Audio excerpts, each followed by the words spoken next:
personal note for me, or story.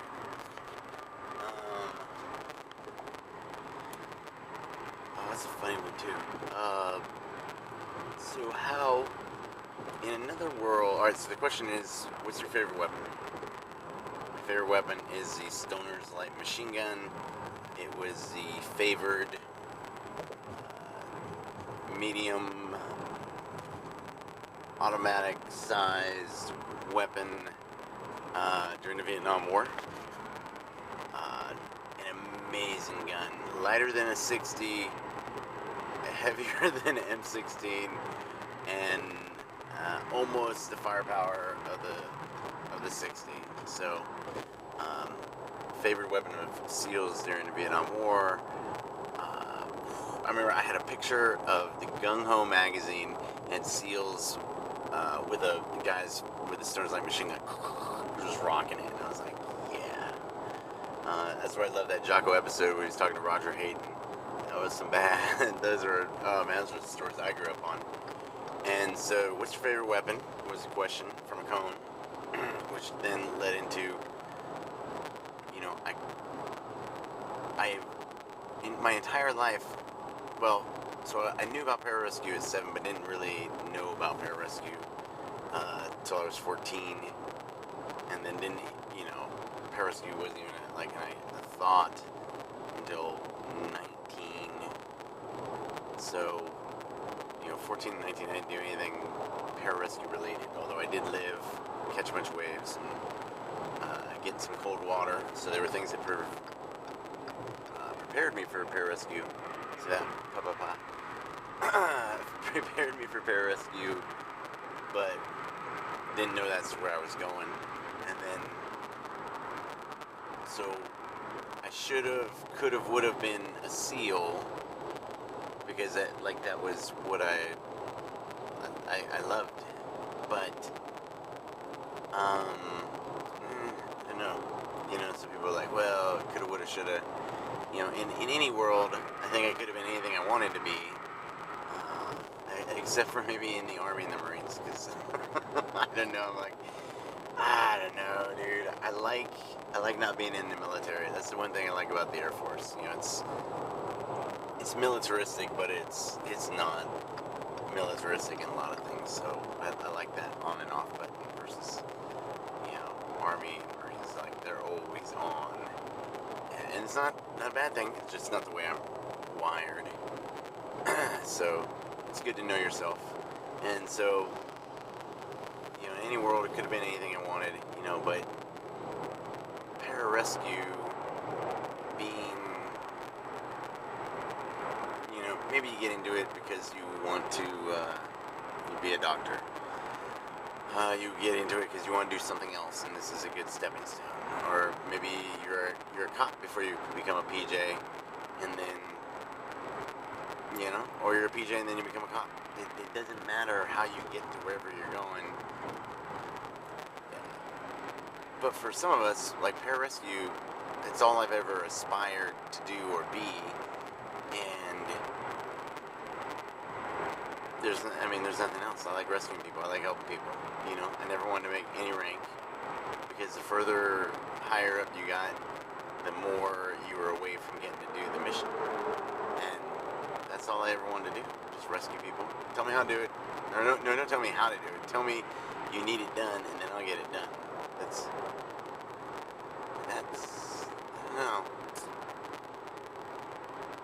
So, interesting thoughts on, I don't know where I'm going, where I've been. I just keep doing what I'm doing.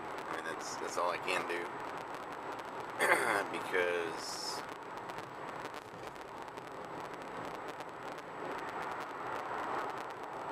that's it. It's all about the kids. It's all about Laura. It's all about surfing. It's all about surfing. It's all about just being happy. You know, this is my stay-at-home mom dream. I go surfing all day. I come home. I make dinner. what I always wanted, to live under a coconut tree and surf, teach people to surf, pass on the happiness, and I think getting to be one of the first ambassadors of Stoke for the inland surf park.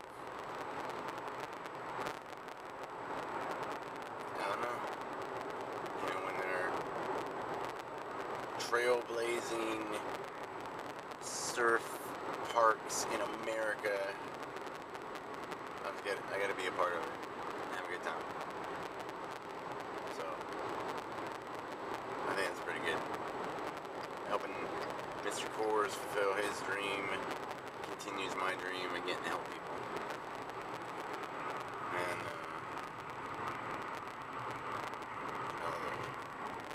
side note, I was working on Laughlin's speech about resilience, and resilience, I think I'm going to take the boys because I think they would know. I think they're old enough to, well, I won't give them everything maybe, but to give them the story and then tell people, you know, like, well, what happens if the house is on fire and he can only save one of you? He's going to save both of us. No. There's the house is on fire. I can say both of you. Why? Because I am a PJ, and as a PJ, nothing is impossible for me. There's nothing I will not accomplish, cannot accomplish. Never quit. NFQ.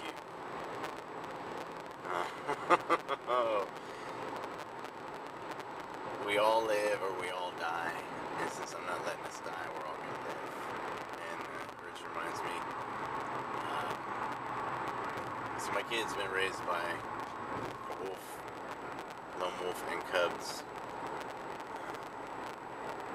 The two cubs are the reason the wolf was able to walk on water, because the wolf had to walk on water because he had no choice. To fail was to drown, and to drown was to let down those two little boys. So, but it wasn't a graceful glide upon the water. It was a slide here, sliding there, near fall, sinking a little bit to recover, walk on water. Never pretty. A lot of duct tape, a lot of prayers, and a lot of hope, and the grace of God. So, failure was not an option for the two little boys in NFQ. So like I said, raised by a wolf, except for the wolf did not let them know that he was a wolf.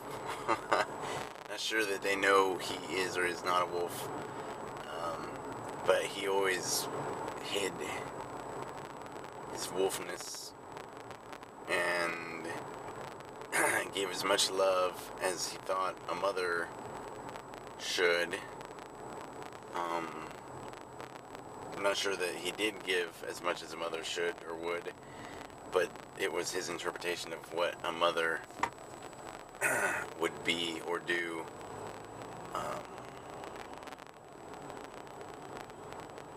What kind of routine would they get? Diaper bags, food bags, extra clothes bags, always prepared, so that way, oh, they need this, oh, boom, got it. Some called me Daddy Daycare. I mean, there were terms of endearment, but it was hilarious because it was Mr. Mom. You know, it used to take me 2 hours to get them dressed. Didn't know what I was doing. Thank God for Dora the Explorer and Toast. As they would look around me as I was trying to get them dressed.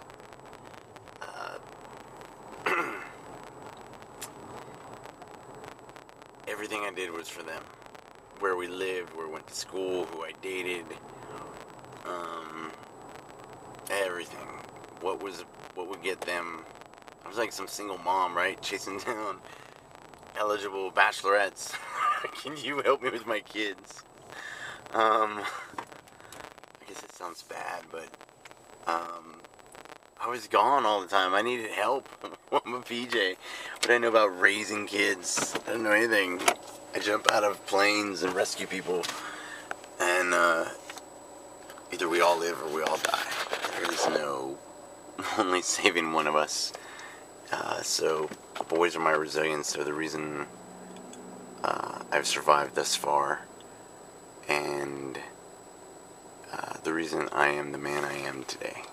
Thank you, Hooyah.